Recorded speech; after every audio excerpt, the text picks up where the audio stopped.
cause I showed you the light that your girl won't hold you. I told you I need you, like now. I need you to pull up, give me face right now. I'm out in the city, show face, some way. I pop out in the city. Hey guys, welcome to Alpha Fashion Critic. This is where craftsmanship meets luxury. Today we are going to focus on Fashion Week for Nairobi that was done in current season 8. The last one was done in last year, 2025. This year we are focused, it was done on January, around January that year. That's when the week started for the Fashion Week. So let's jump in. Like, subscribe and share, and make sure you follow us for more updates and for more links. Love don't love like that. I can't love like that. I can't love like that. No, can't love like that. Love don't love like that. I can't love like that. I can't love like that. No, can't love like that. Love don't love like that. That.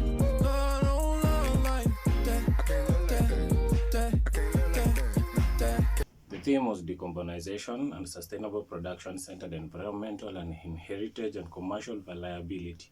That is what they were focusing on Mother Green. They were focusing mostly on the environment and the heritage of Kenya and Africa and everyone around us, because right now to go broad, we have a variety of cultures within us. So they were focusing mostly on decarbonization. We see how much we can in for maybe different cultures from different grounds. For instance, John Kaveke, what he does, what he has been trying to do over the years is been around the same thing. So for the theme for this year, it was working on decarbonization. The way I came around a few things that tunaweza consider kama true craftsmanship. So I decided I'm not going to talk about all the garment event where there are a lot of amazing people dressing around. I'm going to focus on the few things, details in Leona, they had details to the kwenye tunaweza sema iko na real craftsmanship naelewa, so that you can follow next to craftsmanship. So the first one I'm going to deal with this lady who bracelet thingy up here. She has a good breast. We can call it a breast lace. It's a lace made of strings and stuff, but I love the craftsmanship around it. It inafanya kai bold and strong. It's really cool, calm. Now it's flexible for her. She moves around with it comfortably, no stress, no biggie. So I'll give it around, let's give it an 8.5. And then the lady with the silver dress with the big bag. This big bag, ilinibamba na it's craftsmanship, how it has been made, how they have worked on it, on details, from the beads, it looks like it has been made by a papyrus reed, woven together. I mean, I love the craftsmanship about it. That means that it took time. That's slow craftsmanship. I appreciate people who really work on slow craftsmanship because it takes a lot of time, dedication, and patience. That's amazing. I really love her. And then the fit with her, it was amazing. The hair, the silver dress, blending with the silver bangles, it's really amazing. It's really amazing. I think Kenya, the last one I did was Met Gala, but I think Kenya has more details to it than Met Gala. Met Gala, they mostly on their fabrics, the colors, but I think Kenya, we are focusing mostly on the craftsmanship. I mean, that's where the true luxury comes in. Yeah, so the next one, we're going to look at the lady with the afro. The lady with the afro. I love the hair. It looks amazing. I love the hair. It looks good.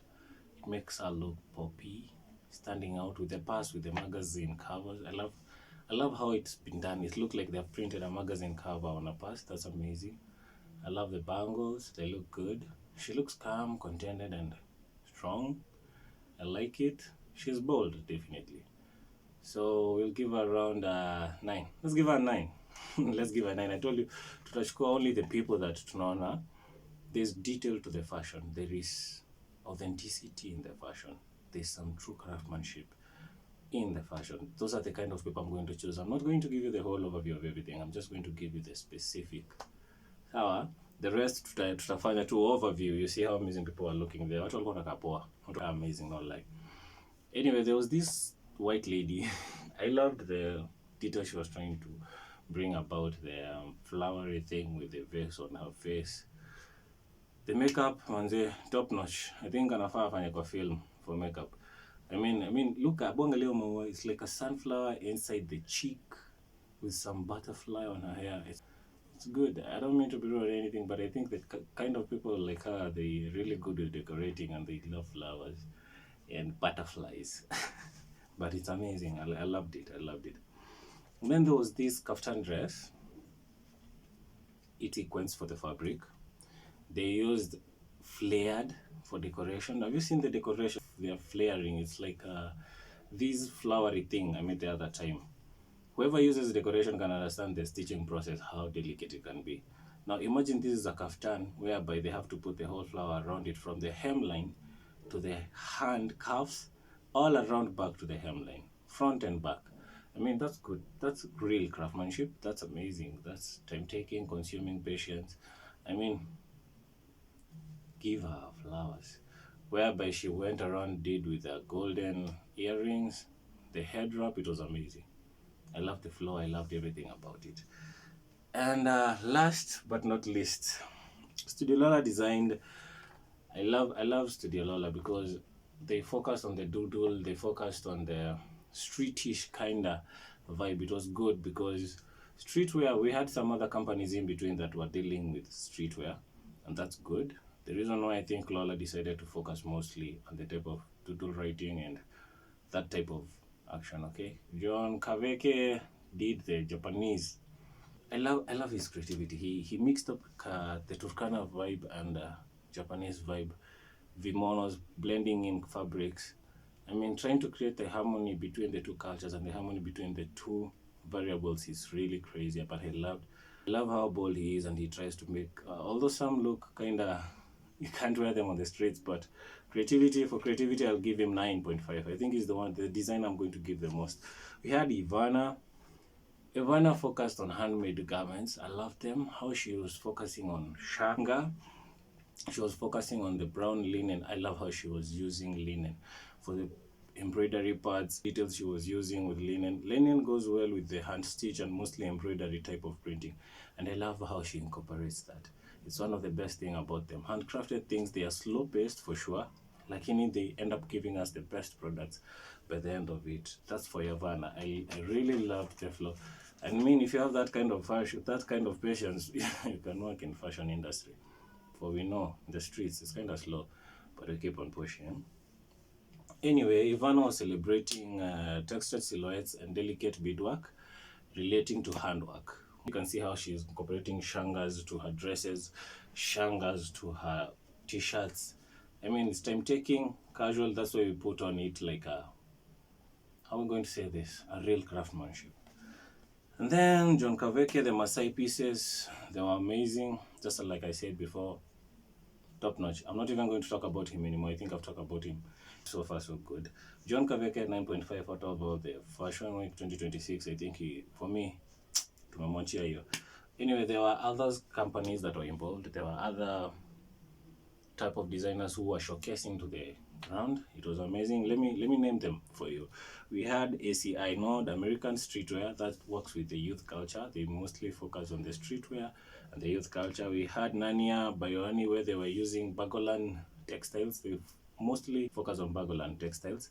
We have Kitukizo. It's a Swahili inspired garment. Mostly they are in the coastal region. Mombasa, the coastal region. A touch of Kenya, leather and hard work. We have Molivian, experimental, proportion, and in texture. We have Maisha, where they work with second-hand fabrics and trying to repurpose them through community-based production so that they can have the best outcome with the lowest resources. I mean, this is amazing. Anyway, for the what happened for the week with the brands that were there, the main brands and the main designers that were showcasing. It was John Kaveke, the Masai Japanese thingy. We had Wanifunga, refined modern luxury. Yeah, she has the flair. And then we have Ivana, natural fibers and slow craft. Vriatlo Lucirao, upcycled denim. She's working with recycling up denim clothes to refine things using community production. And then we have Vast Made in Baika, led Nini. It's a forward movement actually, that it leading in silhouettes and such things that works with the body structure and the body film. And then we had Studio Lola, they were dealing with precisement, they were dealing with minimalism, they were dealing with construction. I mean, the whole thing about craft. The reason why I needed to focus today on luxury in Kenya, I love the whole fashion way. Amazing. It was amazing. And the people came there, they showcased luxury, they showcased in everything from jewelry, garments, the flow, the energy, the vibe, the educational purposes of everything. It was amazing. So you guys keep on liking, follow, like and share. Don't forget, tuko Kenya, tuko wote, fashion journalism to the top. Hashtag God in us.